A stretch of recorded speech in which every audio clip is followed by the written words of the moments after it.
Hello! We made it live at 11:11.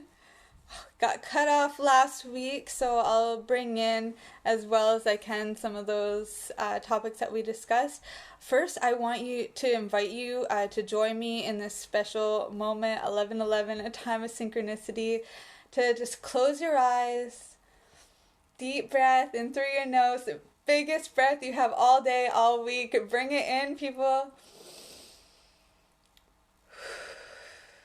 Release. You can bring your arms up if you want, up above your head. You want to bring them like this, like just vibrate them a little above your head here. And we're going to do a little bit of an aura cleanse. So vibrate your hands. Breathe really nice, calm. Roll your shoulders back. Adjust your posture. Own your space, right? Like lift up, you guys. Feels good to breathe. All right, and let's cleanse our aura now. We'll move our hands outward to barrier protection. Every exhale, just filter out anything that doesn't need to be there. Mama Nature knows what to do with that energy, so just let it go. This is the end of the fall season. We just celebrated the last full moon of fall. Solstice is just in a couple days. So this is a really energetic time. This is a time of completion. This is a time to finish letting go. That means if you got journals that you've been holding on to for a million years, start taking action on that stuff and then burn it. You take what it is that resonates with you, the stuff that you can put into action, the stuff that's going to serve you, the stuff you can schedule in your calendar, the stuff that you can update, maybe some of the stuff you have been doing with some of the lessons you've absorbed over the last year or multiple years if this isn't a practice you've started yet. Maybe you have, a lot of books that you carry around. That's a lot of weight, so this is a time, bring it to completion, Start scheduling in what it is that you need to do and releasing the rest. And I truly feel that the best way to do this is with the fire energy. First of all, fire is so powerful. It's light, it's meditative. It teaches us about aura and our energy centers as well. There's a lot of power here.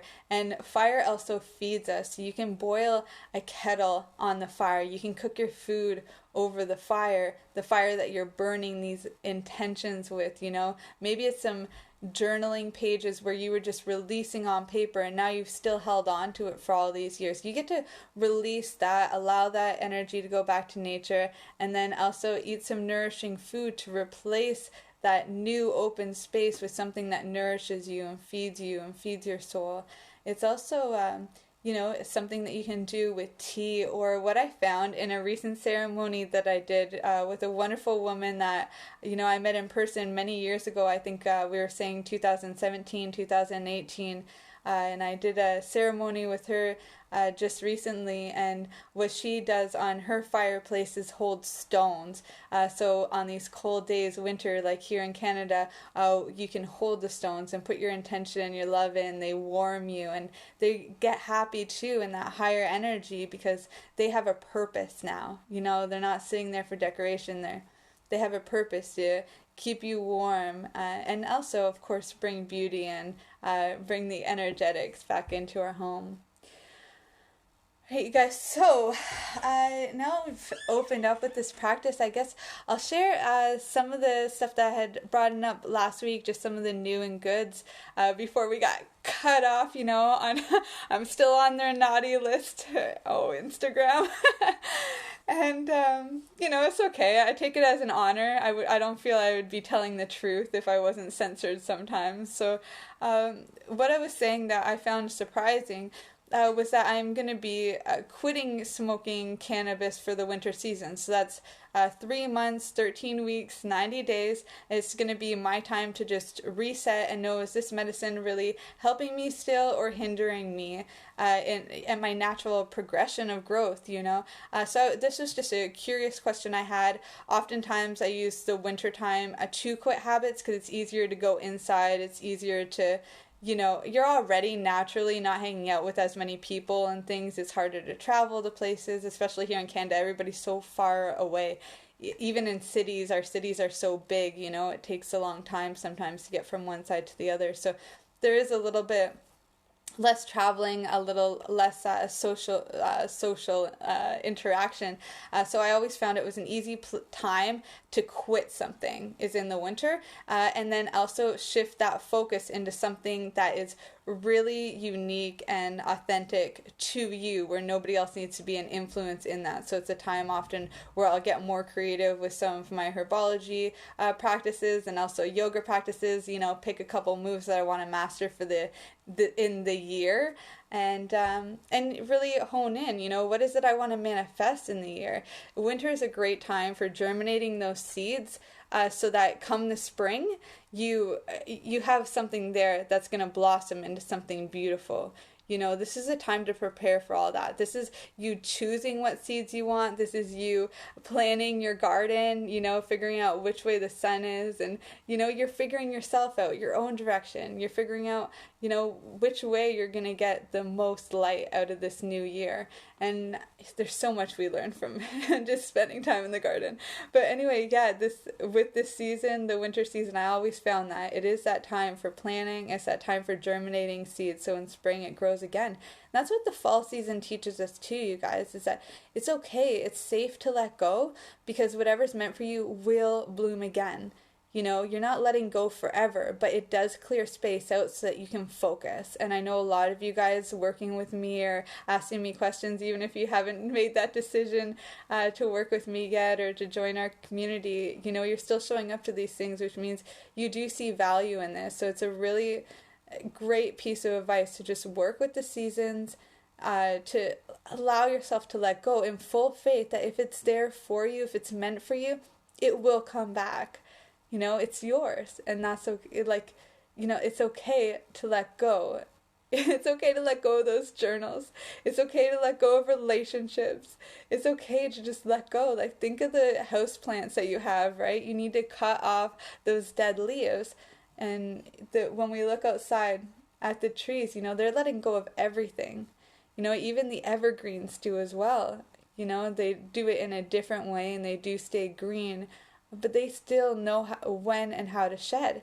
They actually have a really cool life too. A lot of the pines in the far north, they actually they work really well with the mosses, and they actually have to light fire in order to pop open the seeds and repopulate the forest. The really cool stuff here, but again, it's just their way of letting go. When pines let go, they let go in style, man. They're like the phoenix burning from the ash.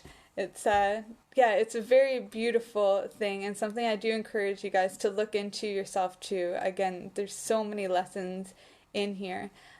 You know, some other new and goods that I had is that one of my clients, Juliana, and I are working to get out a new book to you guys called Rebirth. So if you want to be a part of just sending us feedback as we're doing this, we'll likely have it out to you guys in another week or so. So send me a direct message if you're interested in this. We'd love to hear what you think before we send it out to publish. That way we make sure that we have everything that you need, everything you think should be there. And anything that you may find helpful. What our goal is in this book is to be able to integrate, well, I guess give you the three things that you need for a psychedelic experience, and that's you need the preparation, you need the experience, and you need the integration. And so we set up this book that you have it all. We called it Rebirth. I used a lot of the things that I've shared with you in different psychedelic guides that I share with the Sociadelic community, which you guys can find sociadelic.com. They were kicked off of here on Instagram. Unfortunately, you can't find them here anymore, but they're an amazing resource, and the website is still live, so you can head over there, see what I've written and what other people in the community have contributed as well. And other than that, I guess would be our 12 doses for Christmas. It's a little parody that I've done. I did send the article off, so I'm done now. I sent it off to Sociadelic already, though what am I thinking? The audio I'm still finishing up, and then I'll have all of the edits out to you guys on YouTube and Odyssey really soon. So there's 6 of them there. The next 6 are coming. I'm just batching it all together. That's what I have to do as a mom. Yes, sociedelic.com. SOCIEDELIC. Yeah. I'll type it in or share it in the description of here. Okay, you guys?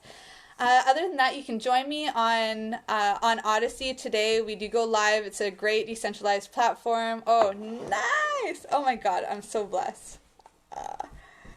And I got little notes. Oh my God, I love my life. Thank you.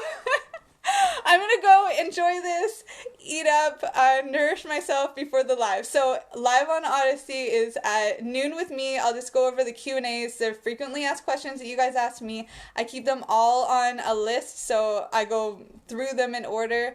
Some obviously take a little bit longer to answer. They're not always specific. I try to generalize them so everybody can learn and grow with the experience. But that's our high tea. So I welcome you over on Odyssey, high tea at noon with me. We'll go over the Q&A, and then Tristan's live at 5. That's kind of like, I guess, our version of happy hour. All right, you guys, I'll see you soon. I love you so much. Bye for now.